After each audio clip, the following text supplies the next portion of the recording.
there might be things that you're wondering that I am not covering. If that is the case, I'm going to leave room for questions in between topics where I would love to hear your voice, okay? I would love to talk directly to you and answer your questions, so it's not rude for you to chime in.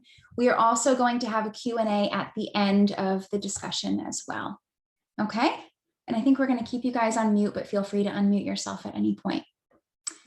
So, like Sam said, my name is Katie. I am the owner of Gather Intentional Living and Everyday Hospitality. We actually don't currently work in the area of trafficking and exploitation. We own a hospitality business that teaches charcuterie classes and everything that equips and prepares hosts, because we believe that community starts at the table.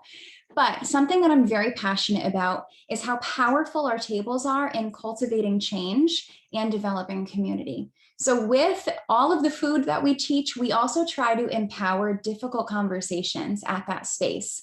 So I really like to picture that tonight you guys are all at my table and I'm welcoming you to this table talk conversation. But I'm getting a little bit ahead of myself. So you might be wondering what qualifies me to talk about this. So my husband and I were going to college and exploring study abroad programs just like anyone else kind of would, right? And Thailand kind of came out of the blue as an opportunity and we took it pretty quickly. And we thought that it was going to be kind of like this one and done thing, like go see the beaches, ride the elephants and come back, you know? But what happened was while we were there, I felt like my eyes were opened like tenfold. And we just really saw, without people pointing out, the trafficking that was literally happening on the streets. So what happens is in these developing countries, it's just right in front of you and it's so ingrained in society. So we came back to America and I just felt this restlessness, like this can't be right. I just saw this, I'm back in America and nothing is happening, right? Like so anyways, I could talk about that for a while. I realized that there had to be more, went back senior year, plugged in with this organization called the Hug Project, which led Colby and I to decide we had to get married and move back there full time. So when we did that, we were working with local and international law enforcement intelligence agencies, there's a tongue twister for you, that kind of poured into us the proper approach to tackle human trafficking when it is something that you're looking to respond to. So we spent 3.5 years there. I'm fast forwarding a little bit just to get to where we are today. 3.5 years on the field with the professionals, with the victims. And then we moved back to America. It was a move that we never saw coming. We thought that we'd be there forever.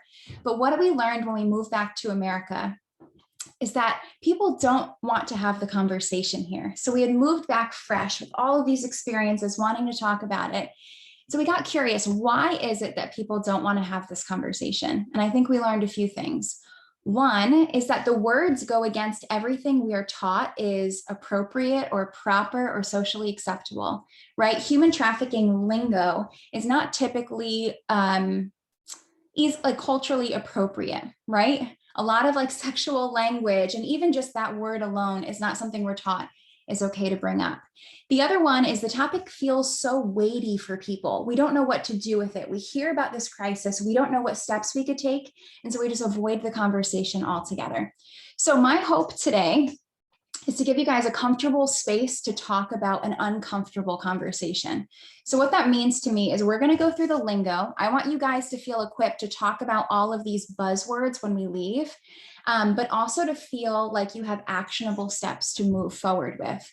I also want to tell you, no question is too crass or off limits. Okay. So in this dialogue, if there's something that you're wondering, I want you to ask it. That's the only way that you guys are going to really feel empowered. And if that feels more comfortable to you after when I stay on and everyone leaves, that is also fine with me. Okay. So I do not have a workbook for you guys tonight, but I would encourage you guys to take notes if that is something that would be helpful for you. And if there are any resources that you want me to revisit, I'm always available for email after, and I could send them to you as well. Okay. So we are going to start with some of the basic lingo. So human trafficking, it is a buzzword. It shows up at bake sales, marathons, everywhere. We support human trafficking kind of easily in culture. It's easy to kind of just give money to or talk about. But human trafficking, I'm just looking down at a few definitions to make sure I explain them well. It's the illegal trade of human beings. Okay, so there is an actual trade that is happening between one person and another. There is a buyer and a seller. There is recruitment, control, and use of people for their bodies or their labor. So human trafficking does not always mean a trade or a purchase of sex services. It can be labor as well. Okay, and usually they're completely separate. It's usually one or the other.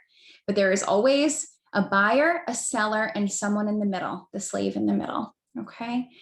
Organ trafficking is also a really big one. That's not my area of expertise, but you'll hear of that one as well. Okay. Exploitation, commonly, it kind of rolls off my tongue often.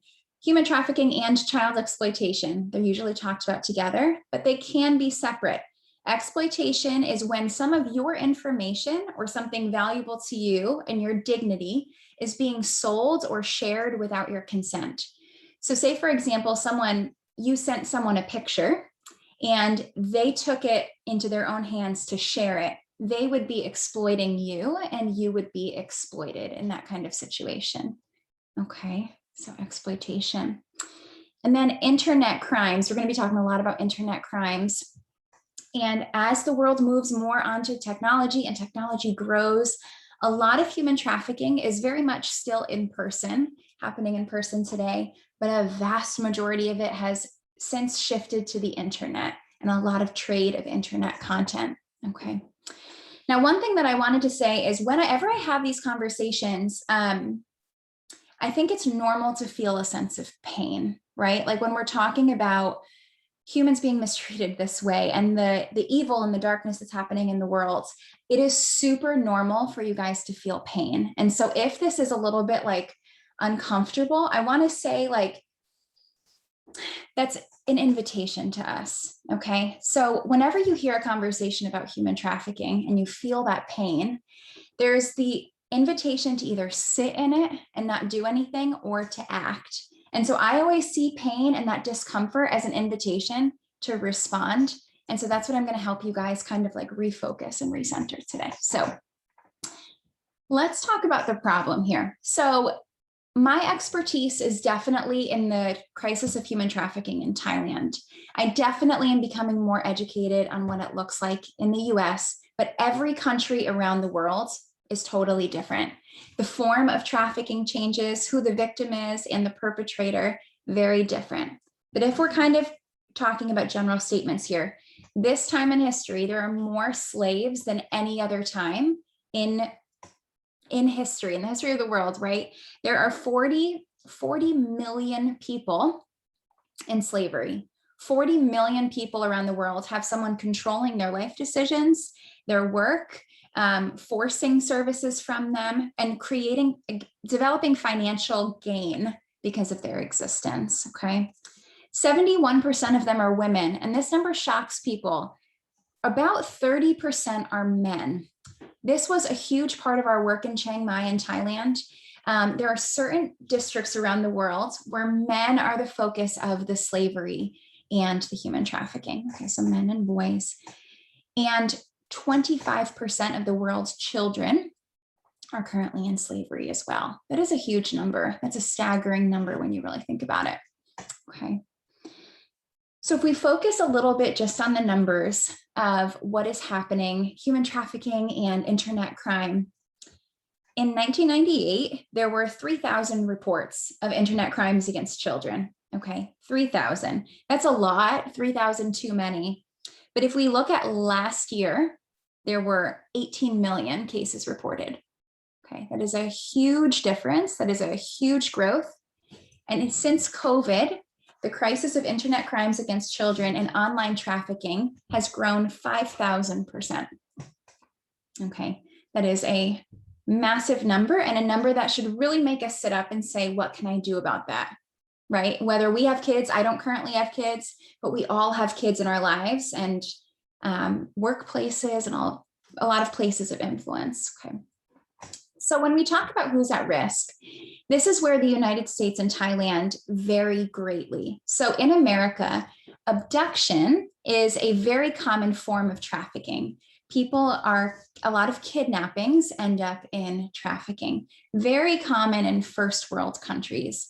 However, in developing countries, it is the vulnerable, it's really vulnerable anywhere, are the most at risk. But especially in developing countries where there is a lot of unemployment, a lot of poverty and homelessness, these people are at the highest risk. Okay, so if we're talking about risk, let's focus internationally first. Anyone with a low income, living below poverty, the poverty line, homelessness, unemployed, and isolated. Those are going to be your most vulnerable. In Thailand, there are about 7 million people, I think it might even be more than that at this point, that don't have any citizenship at all. So because they are a certain grouping of people, the government have deemed that they are not full Thai and therefore not deserving of paperwork. So these people don't have any identity on paper at all. In Thailand, those people are the most vulnerable for trafficking because there's no way to trace them. That's obviously not something that we face every day in America, but with refugees and people moving here, it is something we need to be aware of. Okay, so if we are looking at America just for a second, I'm sure we've all heard about the runaway crisis and how vulnerable runaway teenagers are to kidnapping leading to trafficking. And so I think that this isolation is something that we like to bring a lot of attention to, no matter what community you are a part of. The people on the outskirts, the people on the outside, the people without strong sense of connection, we could make such an impact by focusing on them and making sure that they remain safe, but we'll jump there in a few minutes as well. So those at risk, the most vulnerable, poverty plays a huge role into that. Now the perpetrators, there are two different words that you guys may or may not know. Who has heard the word John before? No, a John, not like a family member or friend, no, and that's okay. How about like a madam or a mama-san, anything like that? Yeah, those are words commonly used in Asian cultures when talking about trafficking. So Colby and I attended this incredible seminar, and if you're interested in really diving in, I'd recommend it as well, called Understanding the Mind of a Sex Offender. And what we really learned through that is there's really not one type. And I think commonly we'll look at society and say, oh my gosh, look at that guy. He looks like a fill in the blank, you know? And we think that there is this particular image, but really there's not.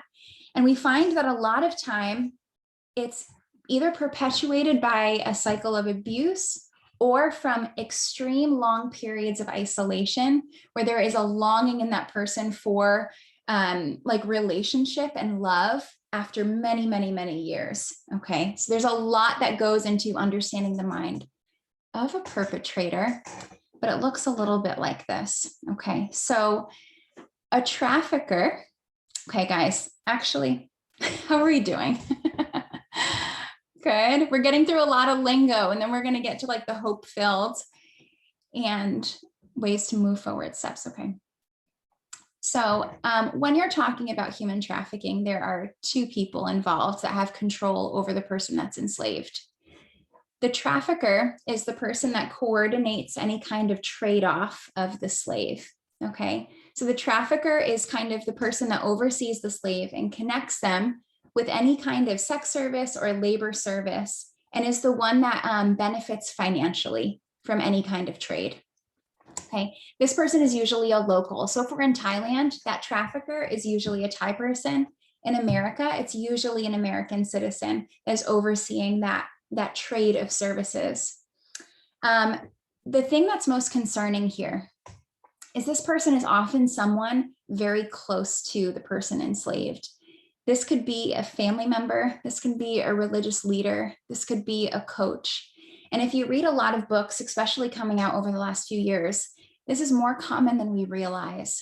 And a lot of people will say, well, how do I know if someone that I go to school with or someone in my community is enslaved by someone they love? It's usually easily identified by a level of fear. Okay, so there was someone that we worked with in Thailand that was enslaved by her grandfather. Her grandfather was her legal guardian. And she said, people would notice that she was afraid of her grandfather week after week in church, but people were so scared to talk about it and to ask her, hey, what's going on? Because you think, oh, it's just the little girl's grandpa, everything must be fine, right? And so there's a lot of education that can happen there if you work in the school district or maybe a religious organization that can help you really identify those red flags, to be an advocate for the kids in your life in that way. So that's a trafficker. And again, there are whole trainings and conferences set out to understand that a little bit deeper. Now, a John is someone that purchases the service of the person enslaved. Okay, so this would be the person that buys the labor from the person or buys the sex service. And it's usually like a one-time trade-off, like a one and done. Okay, that's the John. Now, when we were in Thailand, a lot of people would ask us, why is this my problem? We'd come back and we would talk about trafficking in Thailand and America, and they'd say, well, what do you want me to do about it? It's an ocean away. This was probably the most disheartening part of all of it to us, is that the demand is being fueled by foreigners. So what I mean by that is when we would walk down the districts in Thailand where the girls are being sold, or where we would see the cases come in of the trades online, these were more often than not purchases made by people visiting Thailand. So Americans, Australians, people from England, things along those lines, coming to buy the service and then go back home. Okay, so those are the Johns. Now, that's always really hard. Okay, I'm gonna stop really quick after talking about the lingo. I'm actually getting, I laugh when I get nervous sometimes. I'm getting a little choked up. This next part of the conversation is gonna be really powerful and sweet, but I just wanna stop right now. Are there any questions about like the terminology in the lingo that we're discussing? No. One second. Okay. If something comes up though, please ask. Okay. So what's hard for me, especially when talking about the topic of Johns, is that they get to leave. They get to go back home after causing damage and leave the communities to deal with the trauma that they've created. And I think, what was it, Hangover 3, 2? What one was in Thailand? Do you remember? I didn't actually watch it. I just heard about it. It was a whole comedy about this, about a group of men that went over on a bachelor party to Bangkok to buy all of the services and wreak havoc and cause abuse and then go back home. And what that did was created a culture that learned to laugh about it. The boys will be boys, and that's a totally different conversation. But it created this cultural norm of, oh, you could do this, it's totally fine because you get to leave and you get to go home. But what happened when we worked with the Hug Project was it created, instead of just seeing a sea of people, this 40 million people that are affected by this, we got to see the hearts of the people that became traumatized from this one-time purchase and from the months of being purchased. And that creates a huge difference. And so even if you guys never get to meet a victim, I hope that I could share just some of their stories and experiences today to make you feel more of that personal connection, okay? So, does anyone work in a school district right now, actually? Anyone in the school district? How about hospitals? Hospitals, do you guys receive training on trafficking identification with your victims or anything like that? I think it's new to the medical fields, those kinds of trainings. No. Anyone work at like a religious organization, like a temple or a church? Anything like that? No? Where do you guys work? I'm curious now. Oh, it might plug in. Financial, maybe you're in Boston. I work in financial services. Okay. Yeah, so a little bit different, but awesome career choice. We have a lot of friends in that area. Thanks. No, I'm very proud of the way that culture is turning in America right now. There's a lot of career training on how to identify trafficking in your fields, because I think whether we like to recognize it or not, it really surrounds all of us. And I think it's so important for us to have those feelers for what's happening and how to respond. Okay. For those of you guys that have been aware of trafficking to some extent. What are some of the organizations that you've heard of stateside? Have you heard of any? I was going to talk about some of the work being done. No, what is it? A21? Has anyone heard of A21? No, they're wonderful. We're going to talk about a lot of them today. Love 146 on numbers. Oh, my life, my choice, someone said. Someone was in Philly. She's not my daughter or something like that. That's another one. Sounds vaguely familiar. Yeah, it's a wonderful organization. I'm trying to think of the cities that you guys are in. Okay. So here is what we learned when you're going to approach the topic of what can I do about this? And there are a lot of different ways that we're going to be talking about this today, because there are, depending on your time availability, what stage of life you're in, what financial status you're at, there are different ways that everybody can advocate and spark change. So one thing that I wanted to point out, does anyone work in law, actually? No one in law tonight? That's okay. I always wished I was a lawyer. There's a lot of things I wish I was, but one of the reasons that this is perpetuating around the world today is because of weak laws in place that protect people. So America is doing a wonderful, wonderful job at this in our own country. But a lot of the developing countries, this is their main source of income. Foreigners coming into the country to buy these services, spend money while they're there, and fuel the economy, okay? So they don't see it as a priority to create strong laws to protect their own people. So one of the things being done around the world today is the FBI, Homeland Security, organizations like that are pairing up with foreign governments to create stricter policies for justice. So say an American goes over to Thailand, buys a service, and is caught. Previously, there wasn't anything in effect to punish them. However, now what's happening is they are able to come back to the United States and be tried here for that crime, which obviously is going to spark a little bit of more fear, hopefully, and deter them from that kind of behavior. Okay, so it seems very, very small, but when you look at it before, when there was no consequence, and now slowly but steadily there is, that is a huge, huge, huge victory. I have a question. Yeah, go for it. I love it. So when foreigners go, like, do they know the service they're buying is a human trafficked person? Like, I'm talking for the sexual service, or do they think they're just buying a prostitute and they think it's legal? And this, like, is there a big distinction there? I love that you brought up the topic of prostitution. So as many of us may know, there definitely is true prostitution that happens around the world, where someone is kind of in charge of their own schedule and services and rate and all of those things. However, what's happening around the world is traffickers are using prostitution as kind of like a front for trafficking. And so a lot of people will think they're buying a prostitute, but really there's just so much control that is happening over their lives. I would say they are definitely aware of what they're doing, right? I mean, my husband's on the side. Age, yes, thank you. My husband has a lot of experience with this as well. Age plays a huge factor. So in Thailand, when a child is under 18, they are fully protected by the law. Once they turn 18 or they are older, they're tried as a prostitute and they are seen as the criminal.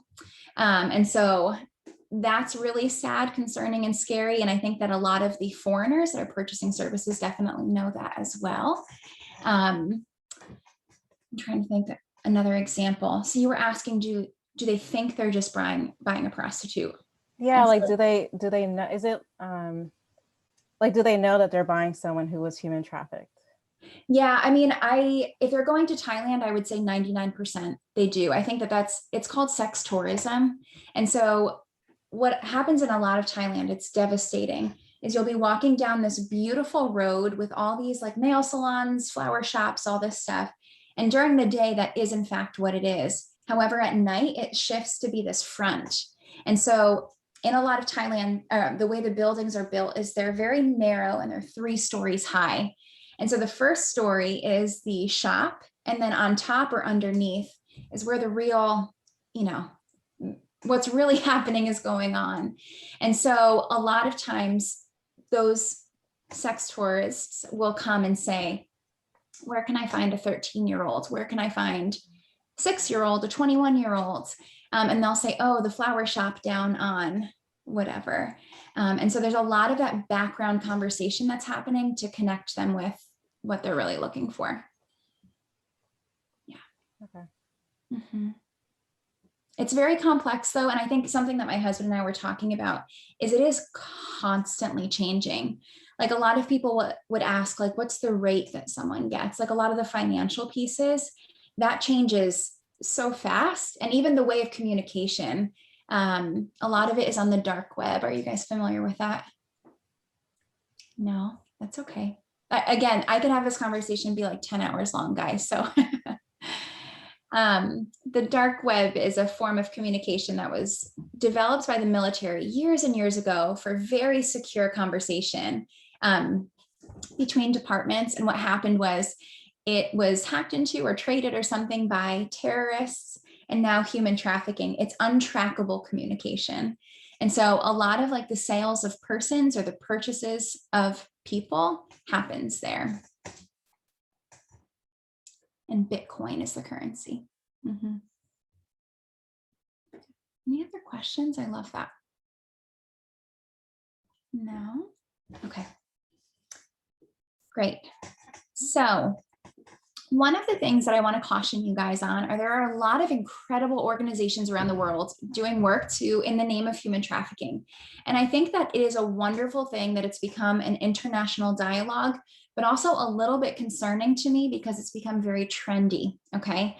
And so what can happen with a lot of trends is things get watered down, including laws, policies, and protection of children. So what we have found through our work, and especially working with law enforcement and the judicial system, is that a lot of these agencies are actually hubs for further trafficking. And so if you were to look for a local agency to support, work along, go and serve with abroad, we would highly encourage that you look for collaboration. So organizations that work very closely with other organizations. If they work with the government, that is a massive plus because there's accountability there. And if they have a board that is also definitely like favorable, okay? It should be very concerning and spark red flags when there are agencies that really don't want to work with anyone on the outside. Okay, makes sense. Okay. I want to talk a little bit about the HUG project today. So it was really sweet, Sam, to me that you wanted me to highlight them specifically. This is not meant to be like a direct plug for them, although I would love to connect you with their work. There are a lot of wonderful organizations around the world. However, we've experienced a lot of them throughout our work in Asia and then through our work in Thailand as well. And one of the things about the HUG project is this focus on collaboration. So what happens when a victim is identified and taken out of the system, the way that it usually looks in America and around the world is they have to go to the police station and then the hospital and then the courtroom and then back again. And they have to repeat their story every single time, creating further trauma. The model that the HUG project has created is it's a house. It's not a professional building. So the children feel welcome. And every person that needs to interview them works together in that space. So that the child's story is protected, trauma is reduced, and the whole team works together collaboratively. Okay, so in that building, doctors are brought in, the lawyers are there, the policemen work there, and they are learned to trust, and with trust comes the ability to help them further. Okay, so that's happening there. And there are 3 focuses to prevent, protect, and restore. So under the roof of the HUG project are 3 teams. One is the prevention that focuses on vulnerability and poverty. So if anyone has served at soup kitchens or anything working with the impoverished or homeless, that in and of itself is anti-trafficking prevention efforts. Okay, so I hope that you guys could see that too. By supporting them and loving them and rooting for their success, that is preventing trafficking in and of itself. So there's one unit under the HUG project to really restore the family and all those prevention efforts, which are super valuable. protection, the Hug Project works directly with the Royal Thai Police. And so I think what happens around the world is that corruption happens, right? We've all heard it. A lot of the policemen, when they're not sound-minded, they see the money in the work and they want a part of it. Okay. And especially in these countries, they're so desperate for help, even the police officers. I have grace for it. I understand it. The Hug Project has worked with a group of these police officers that are dedicated to the protection of children. And they work hand in hand to kind of develop the system a little bit more. And then restoration is the part that I was directly a part of. Okay, so if you are, no matter where you are in the world, anyone removed from trafficking, there can be justice in the legal system, right? There can be a perpetrator that's arrested. They can go to a safe house, all of those things. But the hardest part for any victim of trafficking is reentering society. And I'm sure that you guys could picture that. I think some of us have been through our own traumas. It's probably maybe trafficking, maybe not. Traumas are really hard to reenter society, especially with people that don't understand what you've been through, you know? And I think that we can all understand that to some extent. The beauty of the Hug Project and the part that we're committed to through our business is to create programs to help them reenter society seamlessly, because the only way to prevent them from falling back into the system is setting them up with these kinds of opportunities. Okay. And I think there's probably a lot of places in Boston, a lot of big cities have these like coffee shops that act as training facilities to train these girls and counsel them as they go and then launch them well back into society. Okay. Because a lot of these kids don't have families either, right? Okay. So let's see how to help. I'm going to brush through this last slide. We're going to touch on some of your questions. So how to help. Like I said, I think I never try to cover the conversation up and make it so sweet that it doesn't touch us. Because I think that when conversations remain really sweet, we allow it to brush off and never revisit it. And so I think that there's a really unique opportunity for us to talk about this deeper and then to plug into one of the areas that we're about to dive into. So giving is one of the ways that we can keep the work going around the world. Now, working with the Hug Project, we saw a lot of people throw big sales, do marathons, and they're all really wonderful. However, a lot of these organizations are working to grow the government, and because of that, they're not supported by them. And so they're fully dependent on outside finances from corporations, from personal gifts. And so if you were to give to an organization, our recommendation is, even if it's $5 a month, to do something continuously to see the efforts go on longer term. Okay. Now, also with giving, it is very easy to give to organizations that flash kids' stories left and right. Can we all think of an organization where they're telling stories and showing pictures and giving names, things like that? One of the movements that is sweeping through Southeast Asia and all the nonprofits there is ethical storytelling. It is incredibly admirable when an organization does not share the pictures and stories of the clients. Okay, because if you really think about it, what's happening when they do is it's for their financial gain, right? And it's a very easy way, a very effective way to fundraise. It is harder for an organization to fundraise when they don't share their stories, but those are the ones that you should be giving to. Okay. There's actually a website, ethicalstorytelling.com. It's a nonprofit. We worked very closely with the director. She has a podcast, talks a lot about, if you work with children, how to share their stories and life experiences in a way that honors and respects their dignity. Okay, because a lot of times they can't speak for themselves and don't even know how to say, please don't share my story. Okay.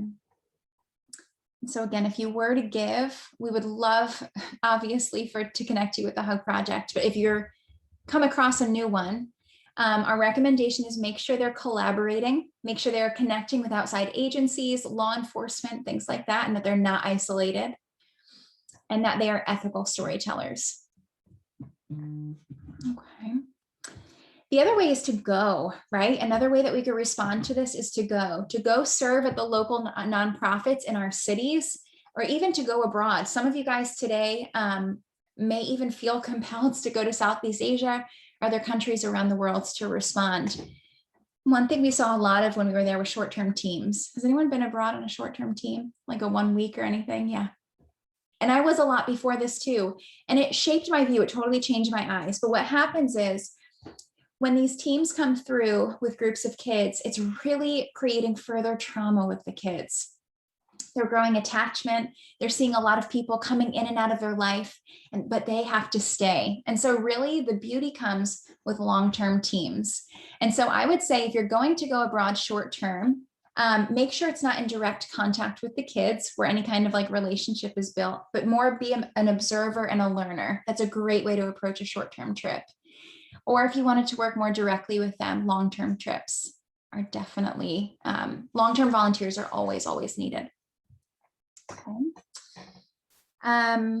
Okay, and then the last way to help is to gather. Now, this is our whole business. I'm a little bit gathered crazy.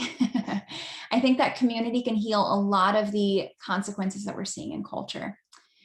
So one of the biggest ways that you as an American can prevent human trafficking here in Thailand is to gather and be community for the vulnerable.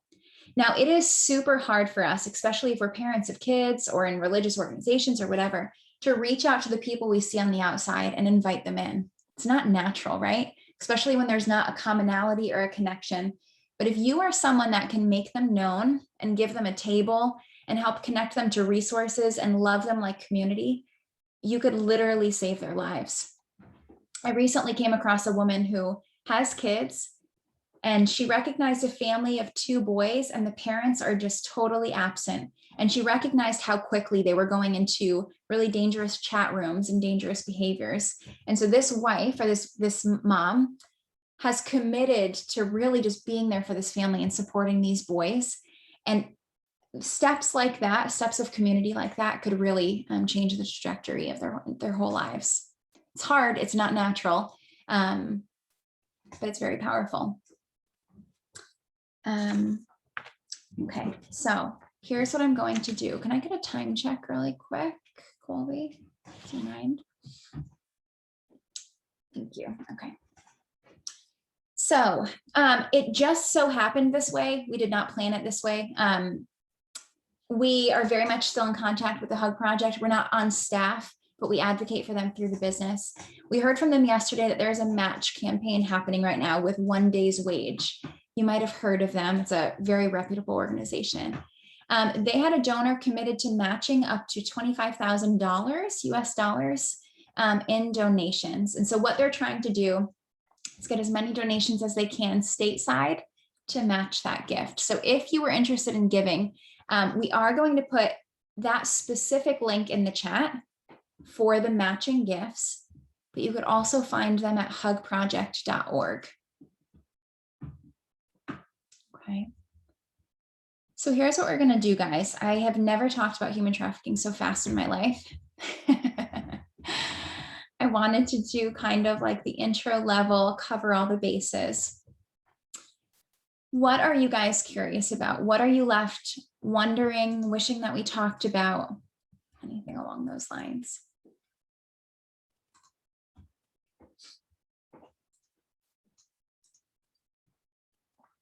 Wanting me to elaborate on? I guess for me, I wanted to know more about US trafficking, or because I've just like read some articles that even I'm not sure how long ago this was, but like my farms where they have like migrant workers, they'll like bring traffic people there to service the men that work in the farms and stuff like that. But yeah, I just read like one article on that, and not more than that. Yeah, so I definitely will be honest, it's definitely not the US. We're still growing our knowledge on. Our expertise is definitely trafficking in Southeast Asia. However, what's happening with a lot of these people, there was a story of a Filipino maid a few years ago, and people were coming in and out of this person's, it was a very wealthy person, and they came in all the time and saw this person, didn't think anything of it. But what was happening was the owners had withheld her passport and license and any kind of legal document, preventing her from leaving at all. And so that was a really good article in Time and Culture where they showed you how to identify signs. So that would be a case that you could look at if you're curious. If anyone is suspicious of maybe a mysterious massage parlor or individual or business stateside, the Polaris Project has a hotline that connects with stateside law enforcement and will respond to any tips.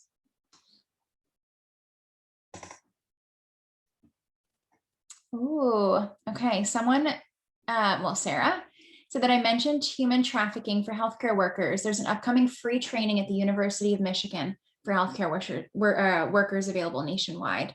That's in the chat right now. Guys, I would highly recommend that anyone in the medical field attend that. We've been to one of those trainings, and what happens in the healthcare world is a lot of times these girls are so badly abused, they have to get medical attention.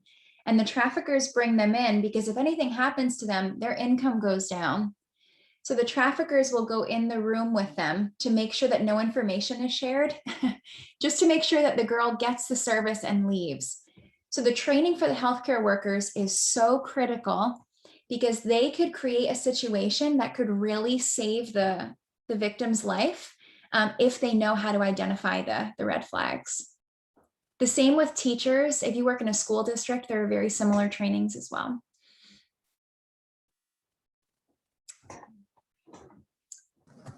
Katie, I have a question. Yeah. So I know you mentioned like you specifically worked on like the restore rehabilitation aspect. Could you, I guess, with respecting the story of the case, maybe like go into a little bit more detail on like what that looks like and Absolutely. like, what kind of things you do to help with that restoration process? Yeah, absolutely. So my background is social work, like I shared with you guys.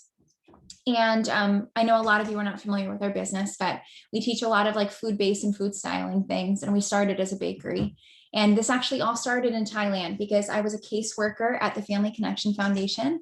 And I was responsible for taking the kids to job interviews. And what I saw happen was they had to fill out, what's your mom's name? And they would say, I don't know. What's your dad's name? I don't know. What nationality are you? I don't know.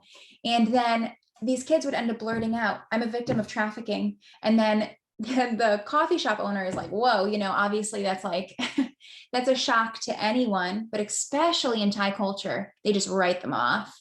And so this child is so much more likely to be tempted to go back to the work or the life because they don't see any hope in getting out. So what we started to do is just out of our home was to create this bakery. And in this model, which we learned from a lot of other people in the field, giving them some job experience so that when they go to apply, they're not starting from, I am a victim of trafficking. They're starting from, no, actually, I'm a very skilled barista, or I'm a cake decorator, or whatever, starting there. But I think in that model, it's very important to have social workers. And I did not master it. I was just dipping my toes in. But a lot of things are triggers for these kids or these women or these men. A customer could come in and look at them the wrong way. There could be so many things, right?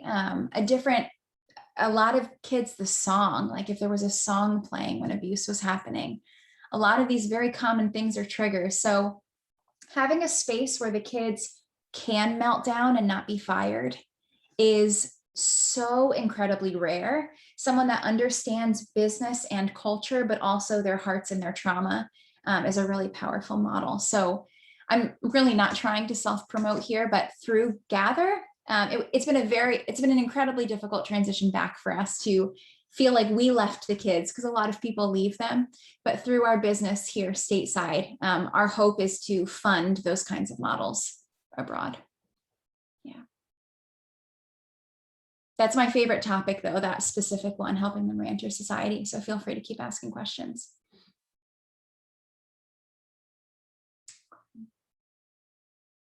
What are some areas that are maybe sitting heavy with you guys, or things that you're like having a hard time chewing? Anything?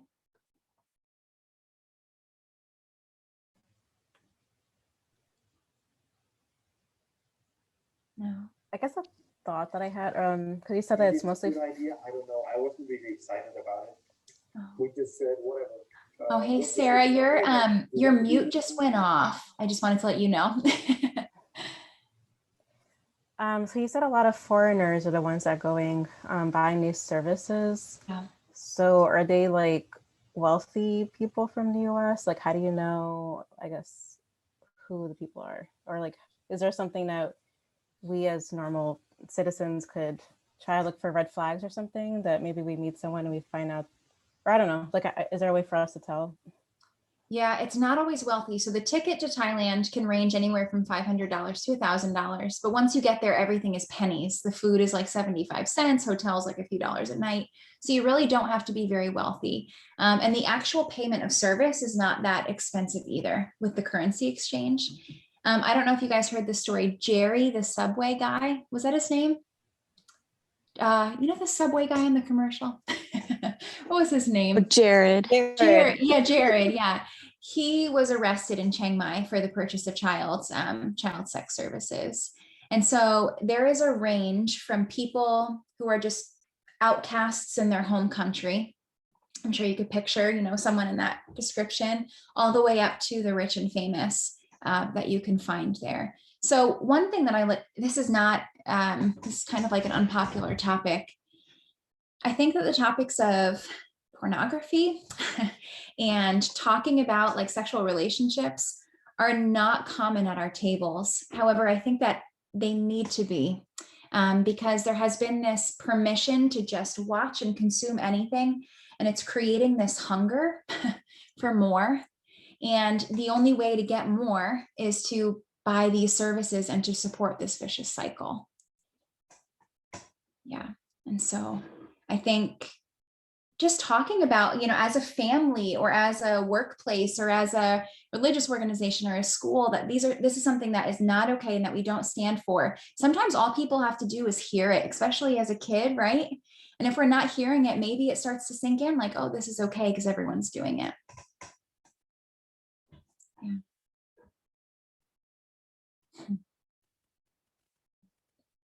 It's heavy stuff, guys, but I'm encouraged by you for being curious and asking.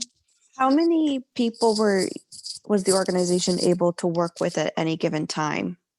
The Hug Project? Yeah. Do you remember, Colby?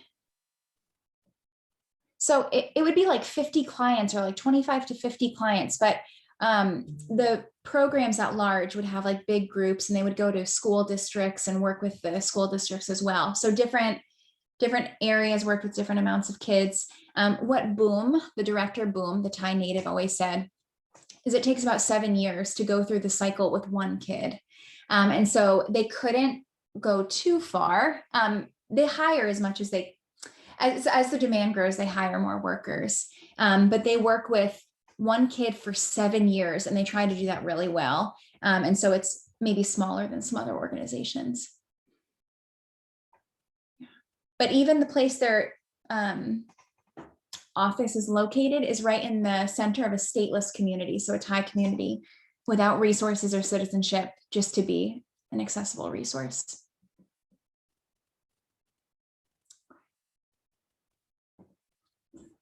So here is, I'm just gonna encourage you guys really quick. And then if anyone needs to go, you can. If anyone wants to stay, I'll stay on to ask more questions. You guys, early on in COVID, I remembered seeing this picture of how if one person got sick, they could potentially infect like 400 people or something like that. I'm sure we've all seen those models of the ripple effect that our lives have, okay? So that was talking about germs. If we become vocal about this topic and advocate for change and talk about things that are acceptable and not, and bring light to this like really dark area of the world, it could have, it sounds so corny, but it's very real. It could have such a huge ripple effect in our cultures. And so I would just encourage you guys to get curious and start conversations in your homes and your workplaces. It's kind of like the unpopular topic, but I think it's important that someone starts it. And then also, if anyone was compelled to give or to go, we are so happy to connect you guys with resources because there's so many ways that even a single dollar could really keep an organization afloat. Okay. Well, I'm encouraged by you guys for even being here tonight. Really, it just kind of takes my breath away. Someone saying thank you. You are so welcome. You guys are very courageous to be here tonight and to engage in this conversation, and it was an honor to lead you guys in it. So I'm going to say thank you for those of you that want to hop off. And if you guys want to ask any questions, I'll stay on just a little bit longer. Everyone saying thank you. You are so welcome. Absolutely, guys. Feel free to reach out at any point if anything comes up. Oh.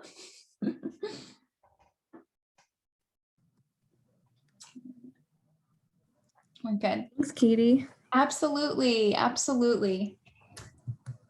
I never know how much Q&A. It always changes. But. I know.